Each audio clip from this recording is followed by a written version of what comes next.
Put God first. Put God first in everything you do.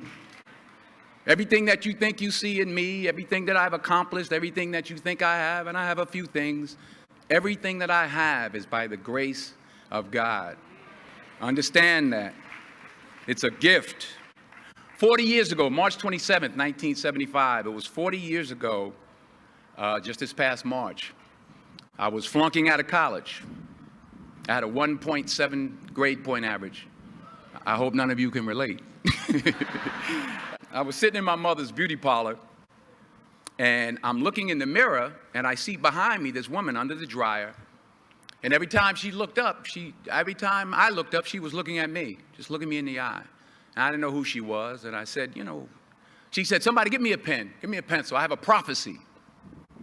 March 27, 1975, she said, boy, you are going to travel the world and speak to millions of people. Now, mind you, I was flunked out of college. I'm thinking about joining the Army. I didn't know what I was going to do, and she's telling me I'm going to travel the world and speak to millions of people. Well, I have traveled the world, and I have spoke to millions of people. But that's not the most important thing, the success that I had. The most important thing is that what she taught me and what she told me that day has stayed with me since. I've been protected. I've been directed. I've been corrected. I've kept God in my life, and it's kept me humble. I didn't always stick with him, but he always stuck with me. So stick with him in everything you do.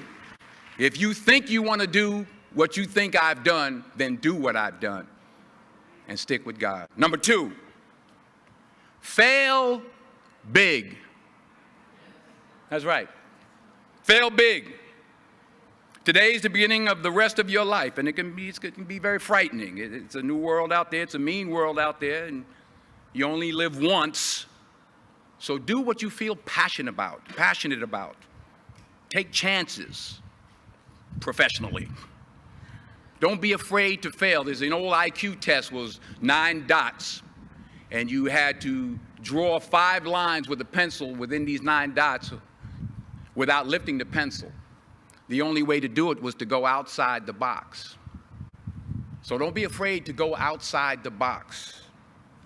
Don't be afraid to think outside the box. Don't be afraid to fail big, to dream big. But remember, dreams without goals are just dreams, and they ultimately fuel disappointment. So have dreams, but have goals. Life goals, yearly goals, monthly goals, daily goals. I try to give myself a goal every day. Sometimes it's just to not curse somebody out. Simple goals, but have goals. And understand that to achieve these goals, you must apply discipline and consistency. In order to achieve your goals, you must apply discipline, which you have already done, and consistency every day, not just on Tuesday and miss a few days. You have to work at it every day. You have to plan every day. You've heard the saying, we don't plan to fail, we fail to plan. Hard work works. Working really hard is what successful people do. And in this text, tweet, twerk world that you've grown up in, remember, just because you're doing a lot more doesn't mean you're getting a lot more done. Remember that. Just because you're doing a lot more doesn't mean you're getting a lot more done. Don't confuse movement with progress. My mother told me, she said, yeah, because you can run in place all the time and never get anywhere. So continue to strive, continue to have goals, continue to progress. Number 3, You'll never see a U-Haul behind a hearse. I'll say it again. You'll never see a U-Haul behind a hearse. I don't care how much money you make, you can't take it with you. The Egyptians tried it. They got robbed. That's all they got. You can't take it with you. And it's not how much you have. It's what you do with what you have. We all have different talents. Some of you will be doctors, some lawyers, some scientists, some educators, some nurses, some teachers. Yeah, okay. Some preachers. The most selfish thing you can do in this world is help someone else. Why is it selfish? Because the gratification, the goodness that comes to you, the good feeling that I get from helping others, nothing's better than that.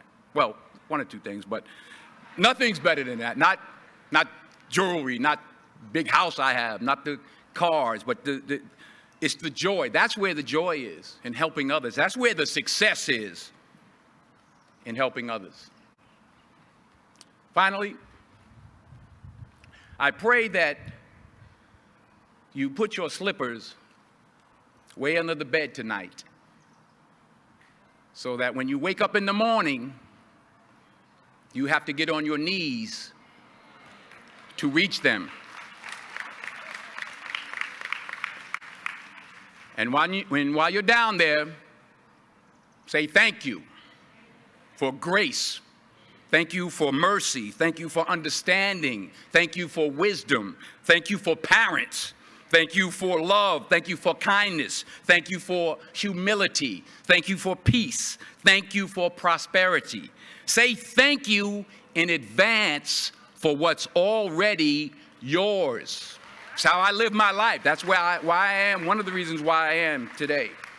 Say thank you in advance for what is already yours. True desire in the heart for anything good is God's proof to you, sent beforehand to indicate that it's yours already.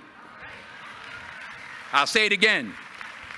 True desire in the heart, that itch that you have, whatever it is you want to do, that thing that you want to do to help others and to grow and to make money, that desire, that itch, that's God's proof to you, sent beforehand already to indicate that it's yours. And anything you want good, you can have. So claim it. Work hard to get it. When you get it, reach back. Pull someone else up. Each one, teach one. Don't just aspire to make a living. Aspire to make a difference. Thank you.